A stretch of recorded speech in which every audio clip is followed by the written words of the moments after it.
While most of us do not choose it, suffering is an unavoidable part of life. Most of it is through the traumatic events we experienced, from birth till death and anything in between. Every moment and every person we meet can be a potential source of suffering or healing, depending on our perspective. A trauma story, I believe, is a testament to the strength, courage, and resiliency of the human spirit, both personally and collectively. To understand its story, we have to start from the beginning. Thanks to our ancestors and 6 million years of evolution, every infant is born with a set of sophisticated and complex systems to help it survive and adapt to the environment. Mother Nature provides the hardware, while our caregivers provide the software. This survival system consists of the limbic and sensory system. To keep us safe, our brain is constantly gathering data from our environment for signs of safety or threat using our 5 basic senses. What we see, hear, smell, taste, and touch all get sent to the thalamus for processing, letting the brain know what's happening to us. If a potential fearful or dangerous situation is detected, this message is relayed to both the amygdala in the right brain for quick action and to the frontal cortex for slower, refined processing. This is why we can sense danger and act before we even know what it is. Once the amygdala is notified, it triggers the hypothalamus to release the stress hormones cortisol and adrenaline, ready for a fight or flight response. The amygdala also encodes fear emotion into those sensory information and passes them to the hippocampus for memory formation and storage for later access. This way, we can learn from our past experiences and give them proper context should we encounter the same or similar situation again, separating past memories from present reality. As long as the fear stimulus does not overwhelm the system, or we were able to fight or flee the situation, the frontal cortex can inhibit the amygdala emotional response and the parasympathetic system can stop the stress hormone release, signaling that the danger is over and we can now rest and relax. This entire process demonstrates a healthy and robust distress response system between the body and the brain.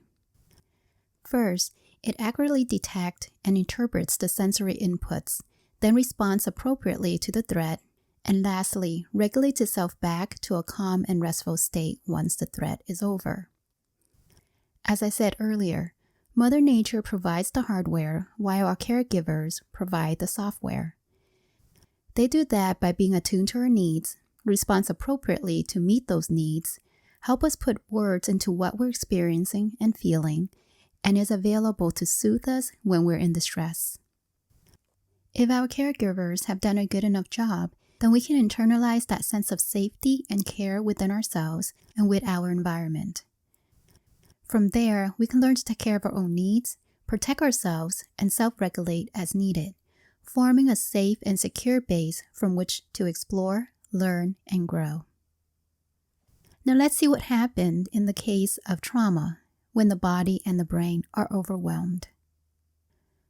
Trauma is an event or experience of actual or extreme threat of physical or psychological harm that overwhelmed the brain's and body's capacity to cope and may have lasting adverse effect if left unprocessed. In a traumatic event, 4 things happen to the body-brain connection.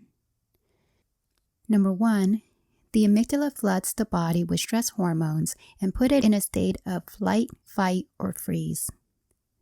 2, this flood of stress hormones shut down the emotional and sensory information flow from the right brain to the left brain cognitive function and blocks the amygdala access to the hippocampus for memory formation, retrieval, and spatial navigation.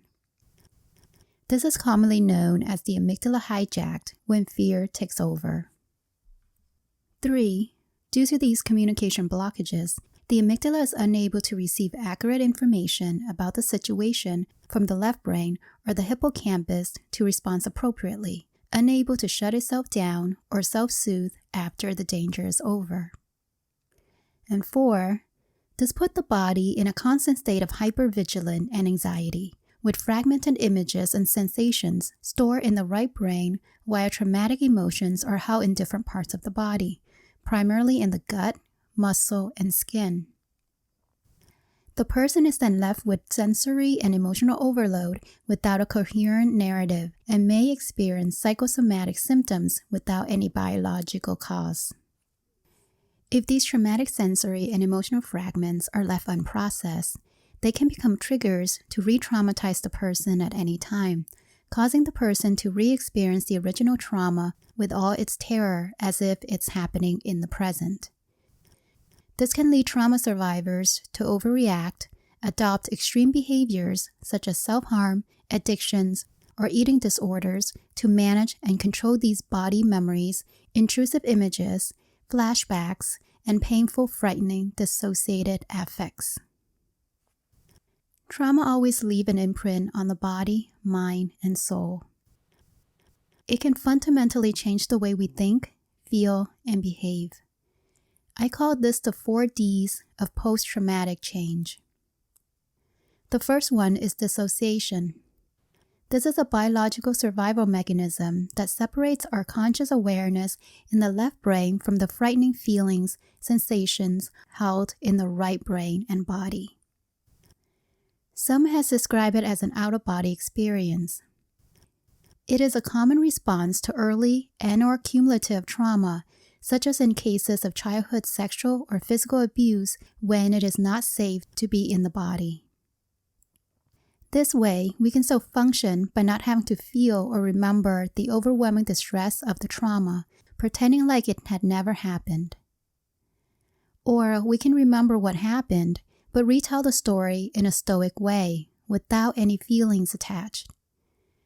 However, being out of touch with one's feelings and body come at great cost. It resigns the person to live a numb, spaced-out, zombie-like existence of just going through the motion, but is unable to feel fully alive or be in the present moment to enjoy life. The second change is dysregulation, both emotionally and physiologically. As you remember from the beginning, the stress response system can only regulate and soothe itself by having proper communication between the right and left brain, connecting the mind to the body. However, when the amygdala hijacked the system during trauma, it is now thrown out of balance, leaving the mind and body in a highly anxious and aroused state. The result is someone who perceives themselves to be in constant danger, get triggered easily, and will react in extreme ways to protect themselves. They can be paralyzed with fear in one moment and suddenly lash out in blind rage the next, unable to control their behavior or emotions. The third change is defensive behaviors. Perhaps the most upsetting things about trauma isn't the event itself, but what it took away from us, our basic sense of trust and safety in the world. Without that, the only thing we can do is to protect ourselves from getting hurt again, by any means necessary. Many of these defensive behaviors are done unconsciously and compulsively without our conscious awareness of them. They are grouped into 3 main categories. The first one is to help us survive the unbearable pain and knowledge of what had happened by blocking us from the pain and knowledge of the trauma itself. These consist of primitive defenses such as dissociation, denial, splitting, projective identification, and idealization. The second category is pain management. This is to help us control, distract, and soothe ourselves when the emotional pain, terrifying memories, or negative thoughts intrude into our awareness. Addiction, obsessions, and compulsion would fall under this category. The last category are adaptive roles to help us function with the outside world through compensation and coping strategies. Over time, these roles can become maladaptive, pushing us into extreme tendencies and rigid personality structure. Eventually, we start believing that these defenses are who we are versus remembering that these are defensive masks that we can take off or use more consciously as needed. The fourth change is a disorganized inner world. Trauma doesn't just cause rupture to our external life, but it also creates a rupture inside, to our core sense of self. Whatever happened outside gets internalized inside.